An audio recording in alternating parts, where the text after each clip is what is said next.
Okay, we are live, but as you know, we have to let it breathe just for a few beats here while we hope and pray that we can connect to Facebook tonight. So I did a few things on the back end, hopefully to make it easier on this StreamYard and Facebook to communicate. So let's see how that goes. Meanwhile, connect also with these Instagram folks. And from here, Scott, I'm going to let you rock. And if hopefully it's okay, but welcome in, everybody. It is the Mile High Huddle podcast. I'm your host, Chad Jensen. And with me tonight is my fellow football priest. You know him, you love him, Zack Kelberman. Zack, lots to discuss. Last time we were on the mic was obviously Monday night. Here we are. It's Thursday. Many moves have transpired. We're going to get into them this evening. And also, we've got superstar segment queued up for you, the one and only S.A.M.B.M. We're going to pick his brain on some of these moves. We want to hear what y'all's thoughts are on what's transpired. But first things first, real quick, Zack. Cooper Kupp, the former all-pro receiver of the Los Angeles Rams, released. A lot of rumors leading up to this all offseason long. Adam Schefter says the Broncos are amongst the teams interested. What's the latest on that, and do you think it's a thing? Yeah, we're firmly on Cooper Kupp watch now, Chad.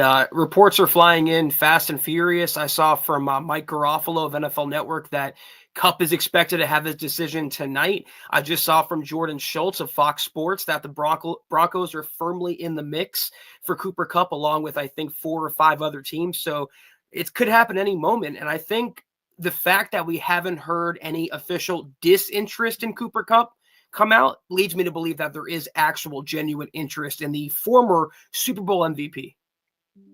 Yes, indeed. And if you're one of those that's kind of pining for Cooper Kupp, it would seem that this last week the Broncos have pretty much gotten the guys they wanted for the most part. From what we have been able to tell, they've done a good job. Turns out that when you have Sean Payton, you get a young franchise quarterback, and then you make the playoffs with a rookie.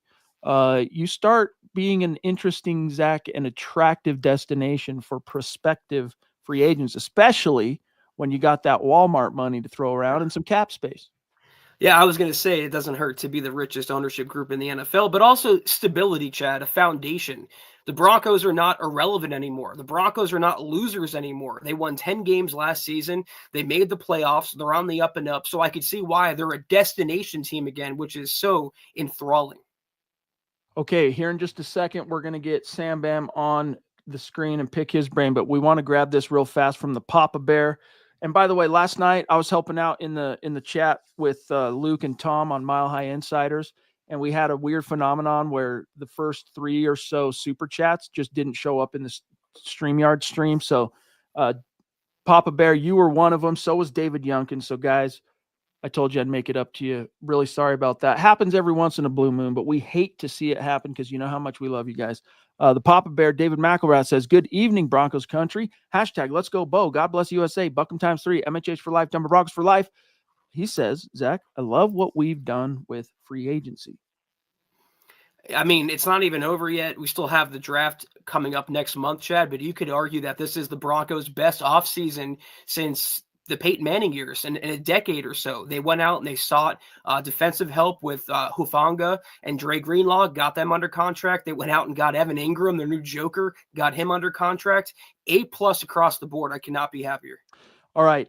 Lots more to talk about, guys. We're going to get to your super chats tonight, so trust on that. But we've invited on for what's about to be his 3rd appearance on the Mile High Huddle podcast, holding it down with us on a superstar segment, the one and only S.A.M.B.M. And you all know who he is. He's near and dear to our hearts. So without further ado, let's bring him on.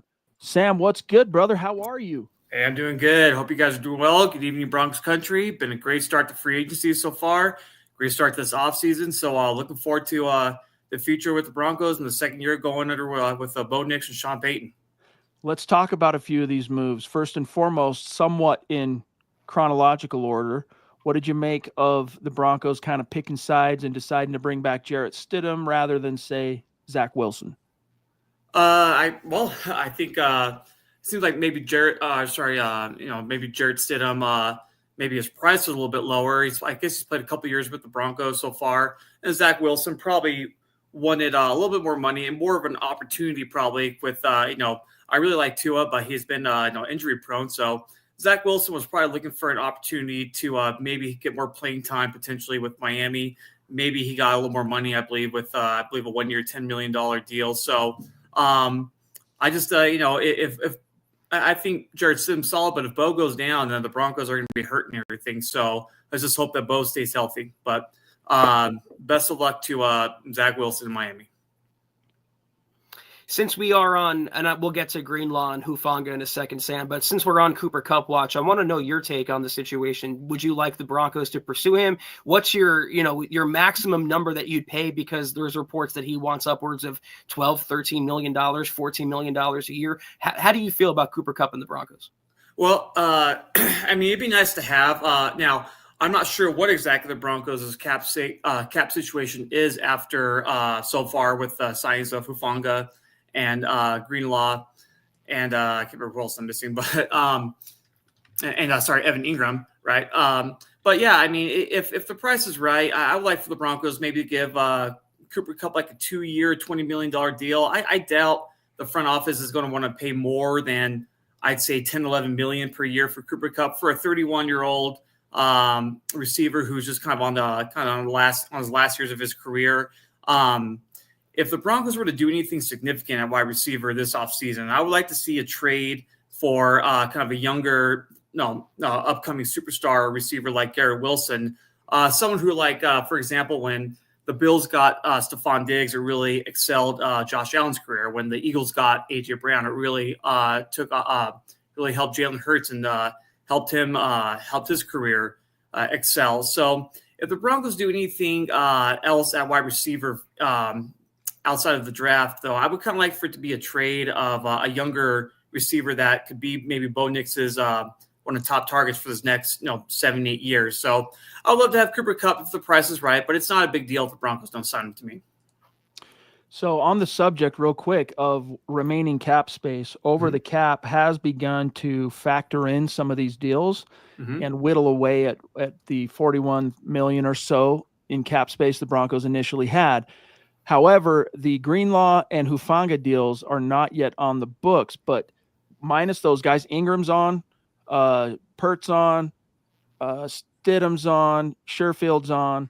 So factoring those guys in, but not counting yet the year one impact of Greenlaw and Hufanga, the Broncos sit at around 26 million. So suffice it to say, and I'm going to concur with Mr. Producer on a one-on-one conversation he and I had. Yes, indeed, the salary cap, it's voodoo. Teams can pretty much do whatever the heck they want. It's just a matter of, do we want to suffer the consequences now or later? But Sam, let's get to some of all the moves that have been made up to this point, right? We're talking about Greenlaw, Hufanga, as far as outside guys coming in, Sherfield, and then of course yesterday the exciting news of Evan Ingram, the Broncos winning that bidding war with the LA Chargers. What has been your favorite move you've seen the Broncos make this past week? Well, I think my favorite was Evan Ingram, because I think one of the biggest things that the Broncos need is they need to give Bo Nix some targets, some weapons. The Broncos were depleted talent-wise at tight end this last year, and I think we're at the point now where we need to start really kind of giving Bo Nix more offensive weapons to throw to, more throwing targets, more receivers options and such. So my favorite move has been the Evan Ingram. I really do like the Hufanga and Greenlaw, and I think they're definitely going to be solid contributors and make the defense better to an already good defense. But I think my favorite move is definitely Ingram, because I think now Bo Nix is going to have a better receiving target going forward, tight end wise. Sam, I want to shift gears kind of slightly for a second, because the Broncos made all these moves. They've set themselves up where they can go BPA in the draft completely and the best player on the board. What does your big board look like? What are your favorite prospects, and which side of the ball would you be targeting? Well, I haven't looked too much yet at the draft board. It's kind of tough because, well, one of the benefits of being a playoff team is that you're not picking in the top 10. So there's going to be a lot of players that might fall. You don't really have your eye on a certain, say quarterback or really like a top 5 prospect that you're looking at. So since the Broncos are picking at 20, a little bit less this year than usual. I haven't really looked too close about who is going to kind of be the favorite. My philosophy of the draft, though, is, and again, I'm no NFL GM, never will be, but you always take the best available player unless you feel like you are set at that position and you're set for a while. I think we can all agree, hopefully the Broncos are set at quarterback, so of course they don't have to go with that. I don't think they have to draft a right guard. I think Quinn Miners is going to be the guy for a while. Outside that, I just don't really think they have like any positions that are set for a while. And I think, they are going to go, I think, best available player. And my kind of thinking, if this answers the question, is they actually are going to take I think a good defensive lineman is going to fall in the first round because so many teams are more going offense, at least in the last couple drafts, that I think a good defensive lineman that normally would be like a top 12 pick in a lot of drafts will fall to the Broncos at 20. And I think they're going to go with that. Much as I love to have Ashton Genty, how exciting that would be, I doubt he makes it past even pick 15. So I think looking at some of the kind of mock drafts and some of the prospects, it seems like there's like this Walter Nolan, I think, from Ole Miss. That seems pretty good. There was a good defensive lineman from Oregon, I think. I can't remember his name, but he's good. And then so who's a tight end out of Penn State that's really good? Tyler Warren. Yeah, Tyler Warren. I think in a perfect Broncos world, Tyler Warren falls to the Broncos at 20, but it just doesn't seem like that's going to happen. So I think my first choice would be Tyler Warren. Give Bo Nix basically his, kind of tight end target for the rest of his, career probably, or Tyler Warren's career, and for Bo Nix for the next 10 years or such. So I would love to get Tyler Warren. He'd be probably my number one option, but I think my gut feel right now is that the Broncos will actually go defense in the first round because I think the best available player will be a really good, solid defensive lineman to go with Benito, Jonathan Cooper, hopefully Zach Allen if he comes back, and just really kind of add to that defensive line and bolster that defense. That's my gut feel.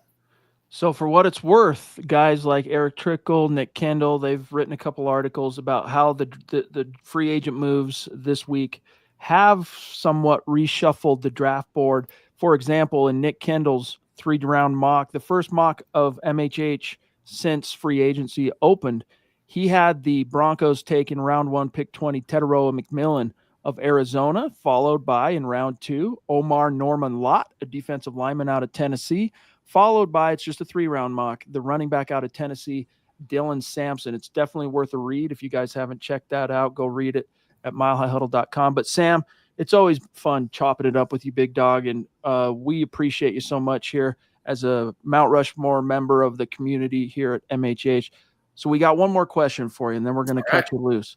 Mm-hmm. Everything you've seen up to this point, you sound absolutely positive about the free agent moves. What's your grade? Zach and I, we laid out a grade earlier this week, but the board shifted a little, so we can actually update our grade. What's your grade for the Broncos free agent haul so far? I would have to say, to be completely honest, A-, only because of Greenlaw Hufanga have had some injury past, but a lot of football players have. If they didn't have the injury concerns, then I would say it's probably between an A and an A+. And Ingram, I like it, but again, he's 30. He's probably in the back of his career, and he's had some injury issues. And so I would just say, based on what's available, I would say an A- only because some of these free agent signings do have some injury concerns they've had in the past. But of course, the sport of football does mean there's going to be a lot of injuries involved. So it's next to impossible for a lot of these players to stay completely injury free. So I would say an A- at this point. What's your grade, Zach, now that Evan Ingram and Sherfield are in the fold? I wanted 3 free agents. They got all 3. They haven't lost anyone that they can't live without. They brought back a backup quarterback. They brought back DJ Jones to a respectable contract as well. And I would have to give it an A at minimum, Chad. I'm in the same ballpark as you guys. I'm gonna actually concur with Sam and give it an A- only because you got the top available. Yeah, you got the injury history, top available linebacker. Locked him in. I would argue the top available safety, although, yes, you got the injury concern, locked him in. You got the ideal, even though he's over 30 now, ideal Sean Payton pass-catching joker potential tight end in Evan Ingram. And you replaced what Tremon Smith does for you on special teams, hopefully with the addition of Sherfield. The one kind of burr under my saddle, but keeps it from a perfect grade really is just, hey man, you lost Javonte Williams, your starting running back. You haven't done anything yet. If free agency is about filling the immediate holes, you haven't done anything. And not that it's a great running back class in free agency. We know that. But still, I would like to see them bring in at least one veteran with a little bit of mileage, a little bit of NFL exposure, Sam. And then I'll be a lot more comfortable going into the draft. Kind of like to go with Rico Dowdle. I think he actually would be solid. I saw A.J. Dillon signed. I think he would have been solid. So I still, I still want to see what S.A.M.B.B.M does in the second year. I think he's solid. He's definitely more of a power back. He's not a lead back, number one back. So I think S.A.M.B.B is going to be a good it kind of reminds me a little of Jerome Bettis, power back. I think McLaughlin is still going to be a good third down back, pass catching back and everything. So I'm fully expecting the Broncos to address tight end and running back within the first 3 rounds of the draft. Yeah, Dowdle signed. I think he went to Carolina on a 1-year deal. Did he sign today? Back I wanted to. Oh, that's a bummer. That's a bummer. Okay, I didn't know Dowdle signed. So. There's still some intriguing options. Definitely options that plausibly give you an upgrade at running back. Is it by leaps and bounds and solving it forever? No, but you got to get one more body in there, I think, before you get to the draft. But Sam, dude, thank you so much for spending time with us tonight. Hey guys, thanks so much for having me. Peeling off 25 minutes or so by the time you're out of here, probably, close to a half an hour. That means something. And we appreciate your support as always. We would tell people to go find you and connect with you on X, but I don't think you spend much time on X. So find him on. I think I have an account, but I never use. I think I deleted it. I'm just on Facebook. That's about it. Okay. So, all right. But we appreciate you, and we look forward to seeing your takes every single day in the chat. And thank you for everything, Big Dog. Yeah, absolutely. Thank you. And also happy birthday to David McElrath, Papa Bear. So make sure Broncos Country gives him some love. So and until next time, go Broncos. And I'm going to say right now, I think it's early, but I think the Broncos are going to go at least 11-6, and it's the AFC West division is going to come down to Week 18 this upcoming year, and that's when it will be determined. I think the Broncos are going to be neck and neck with the Chiefs. I think throughout the entire season, and I think the division will be determined, the AFC West, on Week 18 this year. I'm going to say that. I love it. I love it. On your way out, George is saying, thank you, S.A.M.B.B.M, for your opinion. My grade is an A- unless we get Kupp. Then it goes to an A. It's been great so far. Broncos for life. Thumbs up. Appreciate you, George. And again, thank you, Sam. And we'll look forward to seeing you in the chat, Big Dog. All right, for sure. All right, buddy. Thank you. Thank you, Sam. Too, buddy. There he goes. S.A.M.B.B.M. Much love and respect to one of our vaunted MHH Mount Rushmore Super Chat superstars and everything he brings to the table. Some good analysis there, Zach, of the things he said. What was your biggest takeaway on S.A.M.B.B.M's observations so far? I thought he was very measured, Chad. He wasn't being too much of a homer, maybe like I was by giving the Broncos an A+. He doesn't want the Broncos to overspend on Cooper Kupp, which I agree with. I understand completely. So I always love talking to Sam. I always appreciate what Sam does for the pod, and we're lucky to have him around for sure. But back real quick, I went and wished David a happy birthday on Facebook. And then when we get his super chat, we get the chance. I'm so focused on, okay, keeping it on a roll. We got S.A.M.B.B.M coming on. I forgot to wish you a happy birthday publicly on the show, Big Dog. So happy birthday to the Papa Bear. And from your football priest, Big Dog, happy birthday. Hope it's been a great day for you. And we're honored that you even spend any of your birthday with us. So thank you, buddy. Hope it's a great one. All right. We mosey on. We're going to continue to kind of react to some of what we learned there talking with Sam. Thank you, Mr. Producer. David Youngkin, again, dude, if you didn't hear me at the top of the show, I saw that we missed your super chat last night on MHI, so apologies for that, Big Dog. Says the time to build around Bo is now, considering the Broncos don't have to pay him a huge contract for a few more years. Exactly, Zach, and that's, I think, big part of the philosophy that's kind of fueling this thing.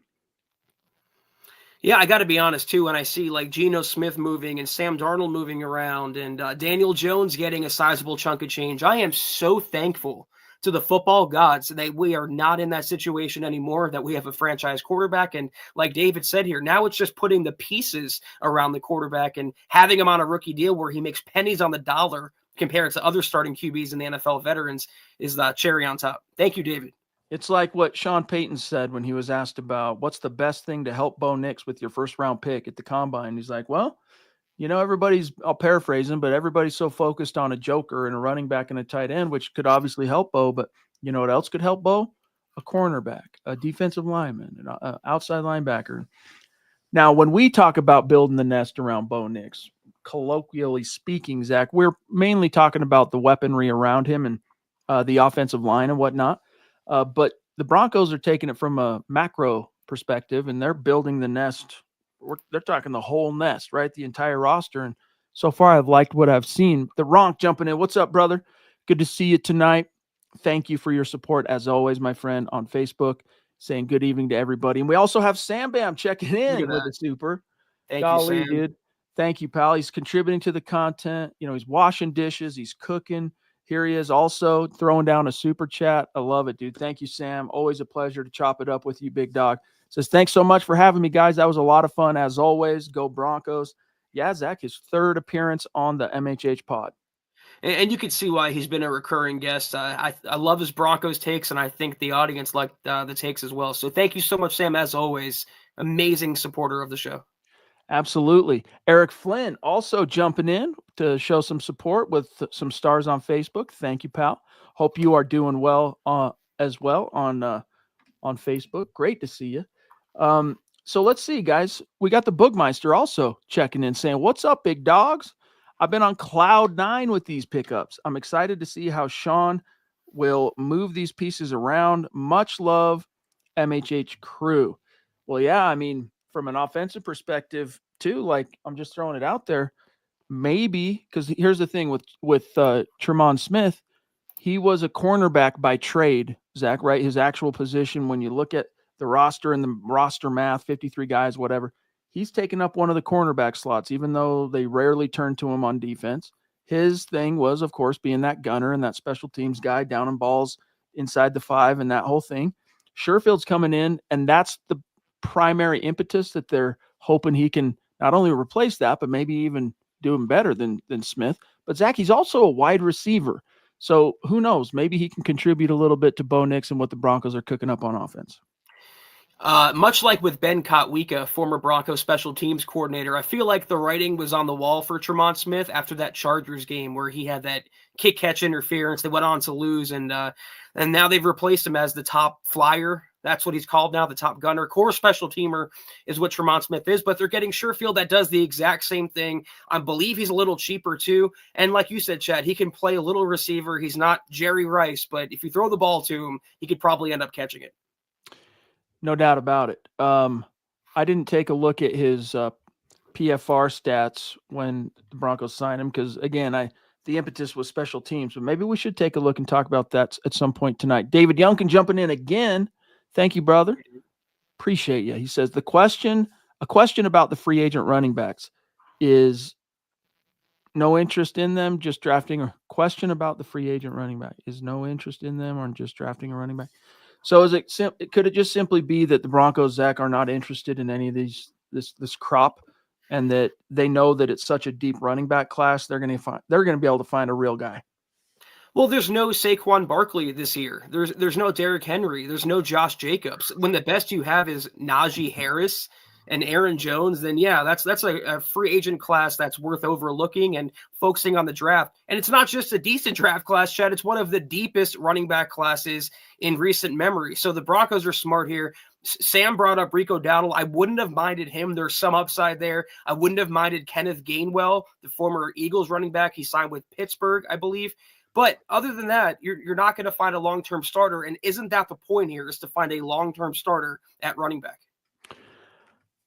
Some of the guys still out there, according to Over the Cap, just for posterity here, what it's worth. According to them, Miles Sanders is still available. Raheem Mostert still available. He just got signed. Did he just get signed? I think Vegas signed him. Yeah. What about Nick Chubb? He's still out there. Still floating? I wouldn't mind a Nick Chubb, dude. Like, reasonable contract, come in and be our grinder. Let's hope he can stay healthy.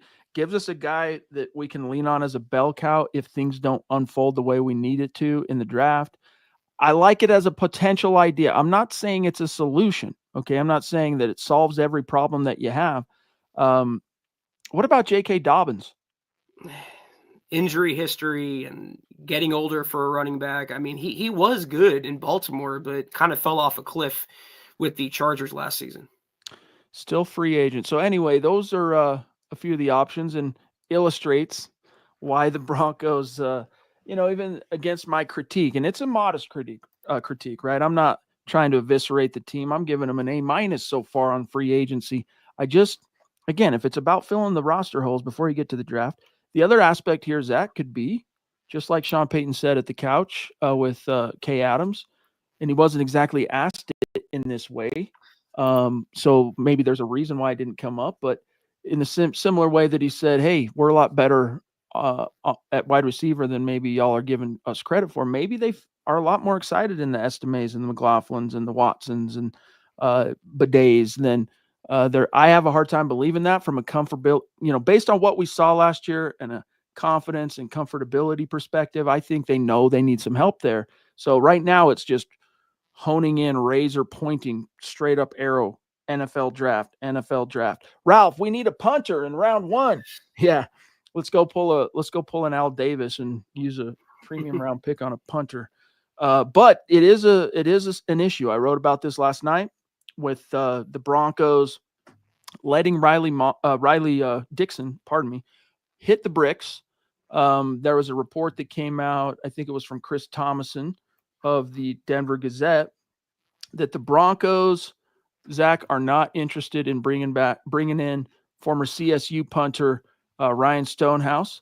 And if you look at the other top 3 punters that are available, including Stonehouse, according to him, they're not interested in any of them. So you're going, well, what's the prototype? What's Rizzy looking for at punter? And at this point, they're either resting on the laurels, Zach, of the draft. They'll find someone, not that they'll draft someone, because even the top guy ranked on the consensus big board, the kid out of Florida, Crenshaw, he's the top ranked guy, Zach, but he's projected to be a college free agent. Maybe they're kind of planning that's how they'll figure it out. I think it was Mike Kliss said the other day the Broncos went after Brian Anger, former Cowboys punter, couldn't get him. They got outbid. So they wanted a veteran. They don't want many other veterans besides Anger, apparently. I think this is, like you said, Chad, they'll go to the draft or undrafted free agency, sign a guy for super, super cheap, and hope that Rizzy can work some magic. We've got Ryan checking in. What's good, big dog? Great to see you tonight on the MHH podcast. And yes, Zach and I, we are your football priests, and 3 times a week, we're here to offer you the absolution and answers to your burning Broncos questions. And we got Ryan checking in to say, what's up, priests in Broncos country? I'm super stoked with the additions, and I can't wait for the draft. Keep up the great work. MHH for life, Broncos for life. Bo for show. I like that one. And build it. That's definitely what they're doing. I mean, I wouldn't say, Zach, that they blew it up and started over from square one post Russ, but they took some big risks last year in terms of getting young and getting skinny with that cap, and it paid dividends. So build it, baby. It's amazing what happens when you hit on a quarterback in the draft. That was the key all along, Chad, is picking the right guy and putting him under center. And Bo Nix allowed the Broncos to get out of the Russ situation very, very quickly. We got Eric checking in to say, hey, here's a plot twist. Stidham will be the punter. Who knows, man? Maybe in some football universe, John Elway once in a blue moon would punt the ball, keep the opponent on its heels. So you never know. Travis Tarbox, dude, what's up? How you been, big dog? It's great to see you in the chat. Thank you for being with us. The support, as you know, my friend, always means the world to us. Hope you've been well. Says, evening, priest, hoping to get Walter Nolan. That's the Ole Miss defensive tackle in the first. In the second, the running back, Caleb Johnson. And in the third, Terrence Ferguson, the Oregon tight end. And then in the later rounds, Jay Higgins. After that, some depth pieces. Broncos for life. Twice checking in live. For once, I always listen after the fact. Well, thanks, dude. It all adds up, buddy. Thank you. And he says, yes, I'm good with Chubb just to see what he has left. That's what I'm saying, dude. Nick Chubb, again, the money would have to be right, Zach, but I would, of the guys that are out there in terms of, hey, who could you plausibly expect if the Broncos needed to turn to them to carry the water, he jumps out. I mean, yeah, he's 2 years removed from his last 1,000-yard season, but Zach, 2019, 1,500 yards, 8 touchdowns. 2020, 1,100 yards, 12 touchdowns. 2021, 1,208 touchdowns. 2022, all 17 games, 1,500 yards, 12 touchdowns. But then 2 consecutive seasons dealing with injuries, missed a lot of time. So that's the big catch, right? That's the fly in the ointment. And so a contract, Zach, would be commensurate with that. It would be commensurate with, hey, we still think that you could maybe be a thing if you can stay healthy. Can you stay healthy? We're not so sure you can. So here's a contract that reflects that. I think he could get a deal similar to what Javonte got from the Cowboys, which was 1 year, $3 million base, up to 3.5 with incentives. I just don't know that Chubb is even worth that. This might be a rare instance, Chad, where we disagree on something, because that injury wasn't just a typical injury. It wasn't even what Javonte had. That was horrendous. That was Willis McGahee level bad. And just the fact that Nick Chubb came back from it at all is admirable. But as a starting bell cow running back, even in a rotation, I wouldn't waste my time or my money. That's just me. So the one other thing I like about Chubb is he's barely 29. So he hasn't hit 30. Yes, the injury, freakazoid injury. And then, of course, week 15, he broke his foot. So, again, the contract would have to be commensurate with any kind of Nick Chubb signing. All right, guys, real quick, segue. Listen up. It is basketball season, baby, and nothing beats March Madness and March basketball. Bring the fun of a bracket to every game day by making entries on Underdog. Do you want to win up to 1,000 times your money, Zach? You know you can with Underdog. And to play, choose whether a player will go higher or lower on one of their stats like points, assists, rebounds, and more. Underdog's got all your favorite leagues, teams, and stars to choose from. Create entries with all basketball picks or mix and match across other sports. You can play with as little as $1, and if you get everything right, you can win up to 1,000 times your money. So turn $1 into $1,000 just with your basketball knowledge. That's a nifty little incentive. And hey, I'm telling you, now's the time to strike with March Madness coming up here. I mean, you have a chance to not only have a lot of fun and entertainment watching the tournament unfold, but being able to have a little skin in the game, so to speak, with the chance to win some money is always an added bonus. So download the Underdog app and sign up now using our promo code MHuddle to unlock that special offer of up to $1,000 in bonus cash when you make your first deposit. Again, join in on the fun when you sign up with our promo code MHuddle and claim your special offer today. Get up to $1,000 in bonus cash instantly upon first deposit. Must be 18 plus, 19 plus in Alabama and Nebraska, 19 plus in Colorado. For some games, 21 plus in Massachusetts and Arizona, and present in a state where Underdog Fantasy operates. Terms apply, void in Colorado. Concerned with your play, call 1-800-GAMBLER or visit ncpgambling.org. Arizona, call 1-800-NEXT-STEP or text NEXT-STEP to 53342. New York, call the 24/7 Hope line at 1-8778-HOPE-NY or text HOPE-NY. By the way, the Broncos have now via press release confirmed the big signings, including Evan Ingram. And I see let's see, on Instagram, give you some shouts. Where'd he go? Lee Golden, 07. Ingram was a disappointment last year.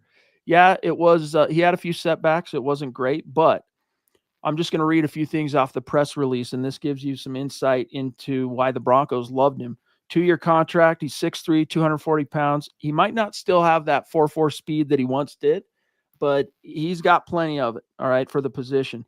Former Ole Miss guy. He's got 180 games under his belt, 89 starts. 2-time Pro Bowler, let's not forget, and his 496 receptions are the 4th most among tight ends, while his 4,922 receiving yards are the 5th most at his position since he entered the league. That's the caveat, since he entered the league. So, yeah, I mean, in the year before that, he caught over 100 balls, guys. Year before, so 2023, over 100. Sean Payton's got visions of sugar plums and everything dancing in his head, what they might be able to accomplish with Bo Nix, Evan Ingram, Cortland Sutton, Marvin Mims. Even if you don't bring anything else into this, Devon Vele, Troy Franklin, they're going to be able to skin a cat.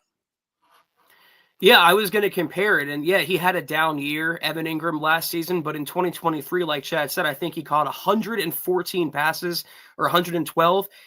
In his career, Adam Troutman has 95 receptions. So they upgraded the floor of that room and the ceiling of the room in one maneuver. Ingram also took a pretty team-friendly deal if you look at the breakdown of it. And he got a similar offer from the Chargers, according to Mike Kliss, but he still chose Denver.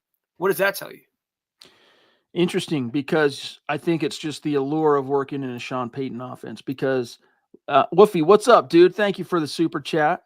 $1, that's a hard-earned dollar that you scraped together, and to donate that to the show, we appreciate you, big dog. Thank you so much. But if you're Evan Ingram, and let's just say all things being equal contractually, why Denver and not the Chargers? Because on the surface, you've got, Pro Bowler extraordinaire quarterback in Justin Herbert. You've got a coach in Jim Harbaugh who's been to the Super Bowl. He's won a national championship game. He led the Chargers to the playoffs in his first season, double-digit wins. Why Denver, Zach? Oh, the state taxes in California can't help the decision for him either. But yeah, it's got to be the allure of working in a Sean Payton system, being used as a joker, which is what he is. He's a big receiver, whereas Los Angeles is more of a run-oriented offense with Jim Harbaugh. You could talk about the lack of success for Herbert. I just think overall it's a better situation. And again, it wasn't even about the money. It's the fact that the Broncos are now, for outside players, a destination franchise again. Indeed. And here's a fun little piece of trivia for you. Evan Ingram went to the same high school as former number 5 overall Broncos first-round pick Bradley Chubb, Hillgrove High School, Metro Atlanta, Georgia native. Phil McLaughlin, Tucson Phil in the house. Love you, big dog. Great to see you. Guys, what would you like among these free agents? Brunskill, Henderson, and Jefferson? We're going to need some first names. Let me pull it up. Let me pull up some stuff. At least for Henderson and Jefferson. So he's talking, I think he's talking about CJ Henderson, but CJ signed, I think, or is he talking about, I'm not sure. Be more specific on that one, brother. Good evening, Chad, Zach, and Deacon Scott, and hello and welcome to S.A.M.B.M, #Buckham Broncos for life. Phil, we want to answer a lot of names floating around, a lot of things between prospects and free agents. So just throw the complete name out. We'll give you a complete answer. Trust on that, brother. Ralph Bracegirdle, pick up Nick Chubb and running like you stole him. Yeah, we'll see. Yeah, T twice. That's right. Of course, I know this, Travis. T twice in the hizzy. Aloha back at you, Patrick. Hope you're doing well. Lion Coffee. Keeping MHH well caffeinated, high quality brew. Max Rio up there north of the 49th parallel, proven every day. Broncos country is not a geographic location. It is a state of being, and we love it when you comment on the Facebook articles we share and the conversation that kicks up. So thank you, Max. It says, evening, gents, MHH for life. Take the West. Go Broncos. S.A.M.B.M was like hecka bullish on the Broncos taking the West this year. Very interesting. The Duchess jumping in from the tippity top rope tonight. So good to see you, Michaela. Hope you're doing well, my friend. We love you. She says, I'm super stoked about our free agency. I think we crushed it, but I'm not sure about bringing in Zach Kupp. I'm just interested. Why is that, Michaela? I mean, I wasn't wanting the Broncos to trade for him, give up any assets, take on the contract, but the more I think about it, the more appealing it is to have that Robin to Cortland Sutton's Batman, that sure-handed possession guy underneath, give Bo Nix another safety blanket while still enabling yourself to draft a receiver or go really anywhere in the draft. So it intrigues me for sure, but I want to know why you're kind of iffy on Kupp. I don't know. I'm just not. I'm trying to figure out for myself. I am a little iffy about Kupp too, Michaela. And really, I know that, hey, look, if Sean Payton has a vision for him, I'm honestly not going to question it unless it's like a really outsized contract. And some of the most recent reporting on it, I want to give credit. I think it was Zach Stevens of DNVR reporting per source that he has that the Broncos are interested in Kupp, but they're not going to overpay for him. It's got to be at the right price. And so that's where I fall. Where does he fit? You've got Cortland Sutton, you've got Devon Vele, you've got Troy Franklin. We'll see what happens with Lil Jordan Humphrey, but those are some big prototype bodied wide receivers. And Kupp, how much does he have left in the tank? Again, if a contract lines up and Sean Payton says, this is our guy and we're bringing him in, I'm going to be excited about that. But I do at this stage have some misgivings. I think Sam said it best earlier. If the Broncos get him, great. I'll be excited. If the Broncos don't get him, I'm not going to lose sleep over it. They still have other weapons. They still have the draft coming up. They've had an excellent free agency. So we'll see how it shakes out. Michaela, it's so good to see you.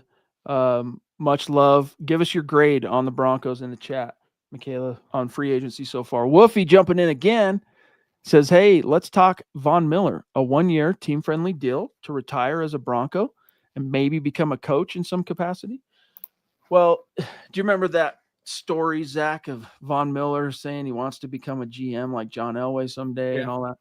I think that's more the possibility for what maybe comes next for Von in life after his playing career. Sounds like he wants to get involved with front office stuff, and he might have to work his way up, scouting, do all that stuff. But I'm not opposed to it. It's just if you're Von Miller, it really depends on what he's looking for first and foremost. Is he looking to try and cash in big time again? Or is he recognizing that, he's gotten long in the tooth. He's not the player that he once was. The market demand for his services have dwindled. Broncos have a nice and young rush linebacker core. I mean, 24 sacks amongst Nick Bonito and Jonathan Cooper, Zach, plus your 2 backups who were rookies last year combined for 10. Meanwhile, Von didn't exactly stack up the statistics last year. Just real quick before I serve this over to you, Von Miller last season combined sacks, Zach, 6. That's not nothing, but it's not 18 and a half like Von used to do in Denver. I think the most telling thing I saw on Twitter was how many Buffalo fans were so happy when the Bills moved on from Von. He's not the same player that he was, not even close to it. And I don't know what he can even bring the Broncos outside linebacking core, except for mentorship. I would sign him to a 1-day contract to retire, but not a 1-year contract where he could play. I don't think he has anything left. And it's just hard to envision where he fits in considering the depth chart. But he is still Von Miller. Who knows? And he had, if anybody could conjure mile-high magic, that was one of the guys who could do it on command. So who knows? Who knows? We'll see. Ryan, do you guys think we do a running back or tight end or a best player in round 1? # don't trade up. Yeah, I don't think you're going to see a trade up. I think everything's on the table now. Honestly, they did what you hope a team will do and filled the biggest needs. But Zach, the closer we get to the draft, if there isn't any kind of resolution on a free agent running back, which is fine, it kind of does put the focus, the impetus a little bit more, considering it's a very deep class, on possibly a running back in the first round. Although if Genty's gone, I'm not sure. I mean, there's some options there that you could still go running back in round 1, like Trey Henderson, Omarion Hampton. But for what the Broncos are looking for in that Joker upside, as much as I like Hampton, I'm not sure he's a great fit for that. He could come in and be a dynamic. He could be your Mark Ingram. If you're thinking of old Sean Payton offenses, he could be your Mark Ingram, but you would still need your Kamara, So I still think they're both on the table, but I think this free agent class, Zach, has freed the Broncos up to be really disciplined to the whole BPA approach round 1. And some Broncos fans seem to think that just because they signed Evan Ingram, that tight end is off the board now completely in round 1. It's not. I mean, Ingram's only on a 2-year contract. He's coming off an injury. He's north of 30. They're still going to need a young tight end of the future to grow underneath him, and they don't really have that right now. This is one of those questions, though, is like, what do the Broncos will do? What do the Broncos I think they should do? I would take a running back there because it's the last little thing you're missing to help out Bo Nix. You went and got, a tight end. You went and got other pieces for him. You just need a receiver and a running back. So I would go that route to help Bo in round 1 still.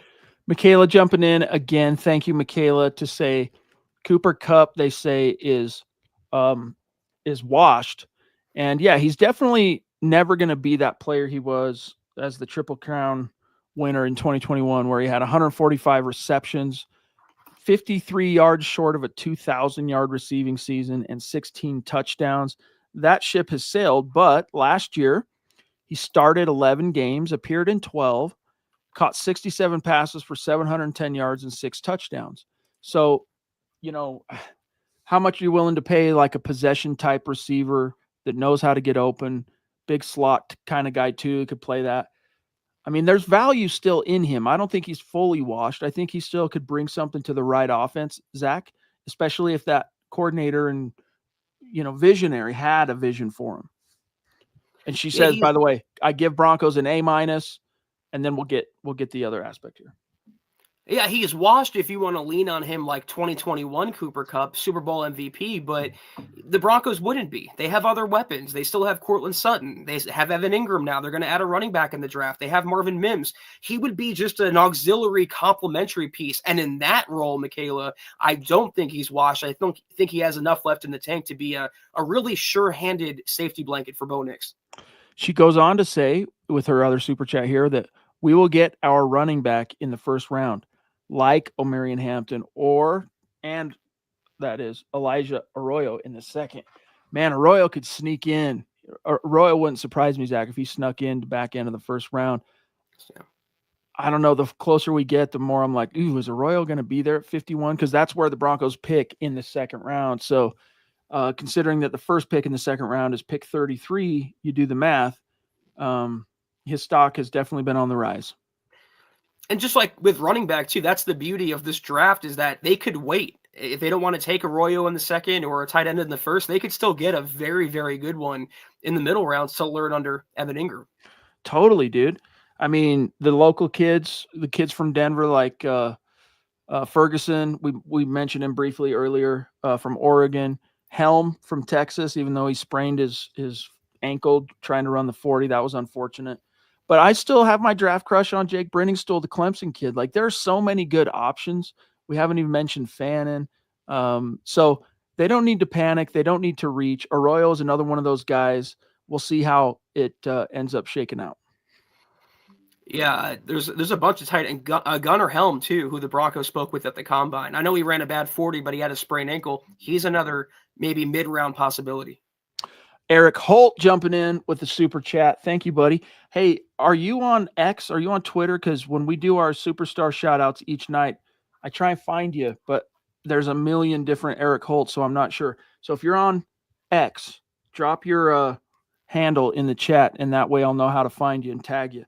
But he says, hey, guys, if we don't do anything else, couldn't have wished for a better offseason. So let's go for the gusto. Trade the second and future third for C-Mac. Your thoughts, Zach? I know it's enticing, and it's an interesting discussion, Eric, so thank you for bringing it to the forefront here. But I in this running back class, why would you surrender that kind of premium capital for an aging, very injury-prone running back in Christian McCaffrey?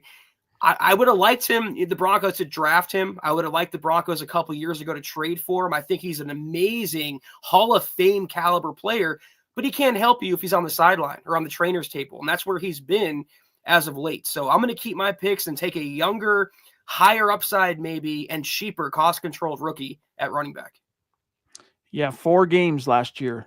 Although he did have 16 of 17 the year prior, 1,500 rushing yards, 14 touchdowns. That's just as a ball carrier. I mean, he would be a perfect Joker candidate for Sean Payton. But as Mr. Producer brings up to Zach and I here in the chat, comes with $21 million dead on his contract, which makes it very hard to trade him. So the probability of that, even if the Niners were trying to or he wanted out, prohibitive. So interesting ideas. Plus, one other thing here, Zach. Thank you, Eric. Mr. Producer bringing up on Von Miller. This is his thought. Von, last year, with the role that he had, this is Scott. Von was good when he played last year. He was just on the backside of that whopping contract he got. So for what his role was and the amount of snaps he saw, he was way too expensive. But if you look at, and Scott cites as a resource here, his PFF stuff, I mean, his overall grade was 15th highest, 82.4, 15th highest among 211 qualifying edge defenders. His pass rush grade was still up near the elite, and his run defense grade up there in the very good as well. So, you know, I'm not trying to make, if the Broncos, we talked about this on a recent pod, but like, let's say Baron Browning ends up not working out in the same way that he did, and he got hurt again, all that stuff. And let's say instead of Nick Bonito popping and turning a corner, you saw more of like that same Nick Bonito you saw in 2023 last year. And he still gives you a little bit of third down presence, 6-7 sacks, whatever. You would have still a glaring hole opportunity to bring in a mercenary 1 or 2 year veteran, 1 year, 2 year deal veteran pass rusher, of which Vaughn would ideally fit that. But I ask you, Scott, and I'm genuinely asking, this isn't being smart, Alec, with the depth chart being what it is, the Broncos have a place for that. I think they do. Don't get me wrong. It's not like it's Von Miller. It's just at whose expense are we talking? We setting back Jonah Ellis? That's probably not going to happen, Zach, being that he's a third-round pick from last year. The guy on the losing end of that equation would obviously be Dondre Tillman.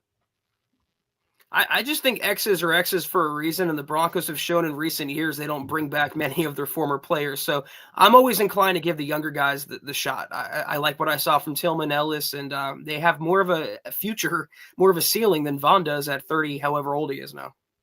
Scott surmises $5 million would probably get it done this year for Vaughn because the Bills have already paid him $15 million for 2025. So if you could get Von Miller on a $5 million deal, well, then go get him. Go get him. Just add to his strength. Interesting topics. Fun to spitball it, that's for sure. But guys, we're nearing the 2-minute warning here. So any burning questions, topics, supers, get them in the chat. We'll be sure to get to them. And lest I forget, on Monday, right, when we were trying to get to the, whatever it was, 200 likes on YouTube, I think it was, Zach, we got to it while we were live, and we said we were going to raffle a jersey tonight. But in that heat of the moment, I forgot Sam was coming on the show Thursday night. So we're still going to do a random jersey raffle, but it's going to be on Sunday night's show. So stay tuned for that. Make sure you're in the room. Only people in this particular jersey. We're not doing a computer generated. We're just going to see in the chat on Sunday night, a random person is just going to be selected. So be in the chat on Sunday night. And it's a Broncos jersey of your choosing. You pick it out, tell us what it is. We'll have it shipped to you. Okay. Zach, let's go through our little end of episode thing, and we'll see if there's anything burning at the tail end. Another tremendous episode, as always, of the Mile High Huddle podcast. If you're not doing so, please follow us on X at the MHH pod. You can follow the main account on X at Mile High Huddle. Chad at Chad and Jensen, myself at Kelberman NFL, and Scott, our producer, at Scout Kennedy. If you guys want some merch like we're rocking each and every single podcast, check out mhhmerch.com and get you some. If you haven't done so yet, please drop us a like at facebook.com/Mile High Huddle Pod. You can find us on Instagram at mile_high_huddle. If you're listening on Spotify or Apple Podcasts, make sure you're leaving your football priest a 5-star review for a chance to win some merch each and every single month. But if anything, y'all, please subscribe, like, and share this video and every video you see on the MHH channel. It really helps us grow and reach more Broncos fans just like you. We have at the 11th hour a tectonic super from our great friend and Mount Rushmore superstar, OG D-Dub, a.k.a., of course, his real name, Dale. Love you, brother. Thank you so much. What a kind way to help us punctuate what's been a great show. We have S.A.M.B.M on at the beginning. We get to hear from so many of our great community members, Michaela, the Papa Bear, David Youngkin, so many of you. And now we've got Dale helping us bring it home, so to speak. So thank you, brother. Much love and respect. He says, late again. Hey, better late than never, man. Any chance we get to chop it up with D-Dub, that's right, we look forward to that. He says, may as well get a Go Broncos in. I'm sure it was a good episode. God bless all. Peace. Broncos for life. Right back at you, big dog. Hey, let me know how that one development that you're working on is shaking out. Shoot me a text. Let me know how that's working out for you, Dale. I'm curious what the update on that might be. Thank you so much for the support, bro. Eric Flynn could bring Vaughn in, use him as a rotational pass rusher. Well, sure, exactly. If the price is right and he's interested, it's something that could happen. But I just kind of think that the Broncos, Zach, even doing away with the we not rekindling with an X and all that stuff. Just hey, he's a player. Do we have the need? $5 million even? Would it make sense considering the depth chart? It is a gift horse. How much do you look that gift horse, Zach, in the mouth, looking for health flaws? I'm just not going to operate on nostalgia or sentiment. I'm going to be pragmatic. I'd rather give that $5 million to Zach Allen, who wants an extension, or JFM, who probably want an extension, or Nick Benito, who's going to have to get an extension soon. I would just rather invest in the current Broncos players while still, remembering the memories of what Vaughn brought to the Mile High City. William E. Shaw checking in on Facebook. Thank you, buddy. Good to see you. Says, how likely is it we trade back to the early second round? So from 20, trade back and pick up more draft capital. I think it's very possible. Is it probable? Not necessarily, but it's possible depending on how the board falls. We from the outside can look in and say, hey, here's the players we all love and we all think should be the guy. But internally, the Broncos are going to have their board. And if the board shakes out a certain way where the value is not lining up and they have an opportunity to move back and stockpile some picks, George Paton is exactly the kind of GM that'll do that. And so be ready for anything. At 20, you're right in that zone where, you could see a trade up. I don't expect it. Sean Payton has done it before, or more likely, but I'm not saying probable, more likely than a trade up, a trade back. Ronk, great show tonight. Chad and Zach on the MHH podcast. Go Bo Broncos. Thank you, brother. Always a pleasure to see you. You know that. There was another one by the way, thank you, Ronk. Evan Ingram is wearing the number 1 for his jersey. That's cool. Warren Moon status at tight end. Dre Greenlaw is going to wear number 57. Very cool. His traditional number. And Talanoa Hufanga is wearing number 9 with the Broncos. Meanwhile, the wide receiver and special teamer, Trent Sherfield, will wear the Teddy Bridgewater special 5. Very cool. Thank you for that update, Ronk. Cody Dubb, I'd hate to say it, but I'd give money to Kupp before Vaughn. What do you think, Zach? Yeah, it's you're adding to a weakness as opposed to building on a strength. Your strength right now is your pass rush group. And again, you'd rather keep that intact by giving them their money. Zach Allen, JFM, Nick Benito. And yeah, I would certainly rather pay Cooper Kupp to help out the offense than add to an already strong outside linebacker group. That's just me, though. Totally. In a vacuum, I would agree. But again, it just would depend on the fine print and the details and what Vaughn's looking for and what he would accept and all that stuff. But hey, shout outs to Leroy, shout outs to Roy Osborne, Chase Wellner in the house, Jeff W in the house, Pearl, what's going on? Good to see you tonight. And just because if we don't mention you doesn't mean we don't love you. Thank you, everybody. A mile high salute and a special shout out, though, to the great Super Chat supporters, superstars and supporters tonight, helping us literally keep the lights on. David Yunkin, Ronk, Eric Flynn, the Boogmeister, Papa Bear, although I don't, his thing isn't starred, but Papa Bear, Boogmeister, let's see, Ralph Bracegirdle, George Fox, Ryan, S.A.M.B.B.M, guest on the show and throwing down a super, T twice in the house, Woofy Malat, 2 different supers, Phil McLaughlin, 2 different posts. Sorry we couldn't give you a perfect answer on that one, Phil. Let's see here. Patrick, what's up, brother? Aloha. Max, the Duchess, love you, Michaela. Eric Holt, and D-Dub. Love you. William Shaw also. Geez, Cody Dubb. Tonight we're feeling the love. The fans are excited, Zach, and I love seeing that. But we're off till Sunday. So remember, be in the room if you want to be in, possibly on that jersey raffle. We will be doing a giveaway on Sunday.